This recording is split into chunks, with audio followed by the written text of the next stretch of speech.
Y'all, I finally did it. I launched my Substack newsletter and I was able to get my first pledge of 100.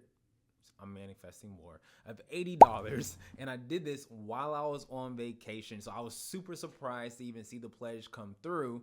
But more than anything else, I was able to get this $80 pledge for my newsletter with absolutely zero posts. So today I'm going to talk about how I was able to do that and also how you can do it through the art of pre-selling trust, and how, if you're also thinking about starting your own Substack, how you can do this as well. Or honestly, even if you already have a Substack and you're thinking about just like putting out there a little bit more to your audience, how you can also start gaining a little bit more traction.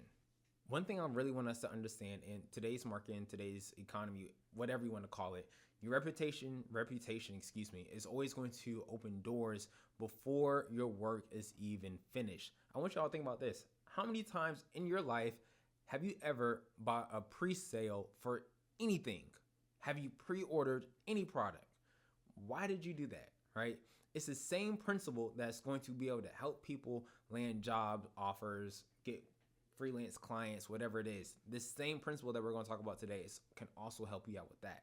But the chances are, the reason why you buy any type of pre-sale tickets, you bought some pre-orders for a product, whatever it is because you had trust in that brand, that product, or whatever it is, the company, that they have already produced exceptional products before and they have already delivered to you well, consistently. So with that being said, what I want to do is also talk about the psychology behind the pain potential, right, for something like this.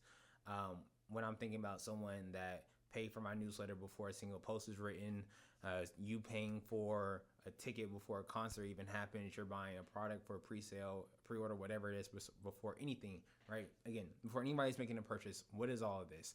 This is trust capital. People are investing in your future work because of your past actions, and they are confident, right? They're secure, like I just said, about what you've done in the past, and that's what creates this buying potential, right? And this buying potential is really just made up of like three things, right? Three conditions make this possible: demonstrated expertise, clear expectations, and also social proof. Now, when I look at, so this is actually the message that the person left when they pledged this up for the Substack. And I wish I don't know if there's a way to actually find out who this is. I would love to be able to figure it out or find out. But they said, "You are truly inspiration to everyone you meet. You've accomplished so much, yet remain one of the most humble and kindest people I've ever met. A genuine friend, a fierce mentor, and everyone deserves a phenom in their corner." 100% appreciate these kind words.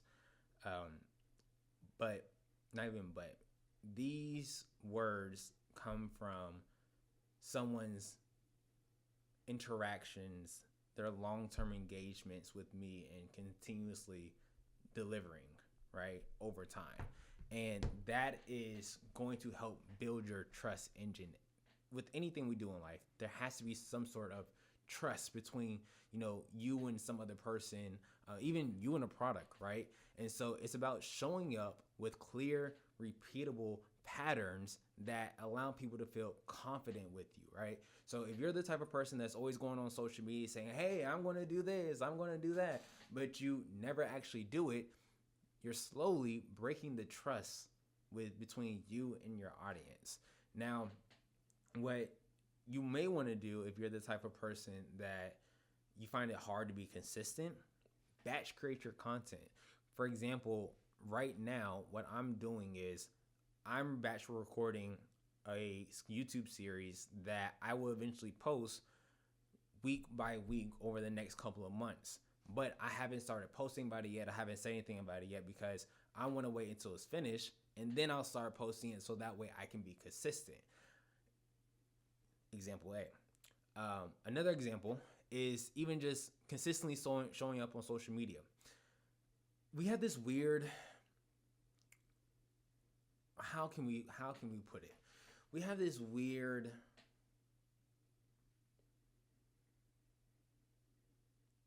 connection, engagement, not authority. I'm not sure what the word is that I'm looking for, but people definitely feel a lot more attached to you when they see you more on social media. So if you want to be a Casper, right? If you want to be a ghost and not show up on social media platforms when you're not able to engage with people consistently, right? In person, obviously, or virtually, whatever it is, your post is how they're able to build that trust factor with you. And a person going, off the grid without any type of notice, which happens, like going off the grid, that can start to tear down and dwindle that trust. For example, I went and goes off Instagram. I said I was, but I also said I was going to be going to two different platforms. Well, three now. I said I was going to be going to YouTube. I said I was going to be focusing on LinkedIn, and then I was going to be now focusing on Substack. But I was on LinkedIn all day, every day. So it's not like I just completely fell off the face of the earth. So those that were a part of my audience, a part of my community, all things like that, they were still able to learn and grow with me during that time that I was off on social media platform. And maybe, right, when we're thinking about the trust that someone can build with you online, and I've done this plenty of times, I have no issues creating content, posting it, and talking to absolutely nobody. And I honestly think that a lot more of us need to be more comfortable with talking to nobody online. Because what happens is when somebody does discover you, now you have a complete portfolio of work. So let's just say, for example, if somebody comes across my YouTube channel and they see that I posted a YouTube video every single week for like the last 2 years, something like that, right? They're like, oh man, this guy's consistent, right? Then when I go ahead and say, oh, I'm about to start posting some private content, exclusive content, whatever it is, on Substack, boom, they start subscribing. They may pledge as well.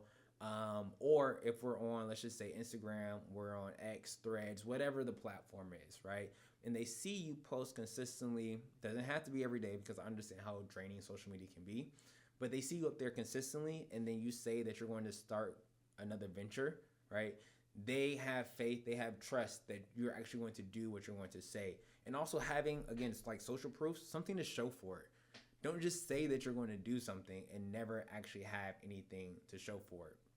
Prime example, I've said before, like, I wanted to become a boxer. I wanted to be in the ring, and I wanted to be able to actually have amateur fights. It actually never happened, but I went through multiple fight camps. I got a chance to box with Olympians, professionals, amateurs as well. I have footage of it. So it's like people were still able to see that I was working towards it because, as we both know, every goal that we set out doesn't always happen. And that's okay, right? But people still want to see you attempting to try and whatnot, and they want to support you along the way. So if it doesn't happen, it's fine, but at least show the journey and show the progress that you're making towards whatever goal that is. And when we think about that trust capital, right, that's how that trust capital is built.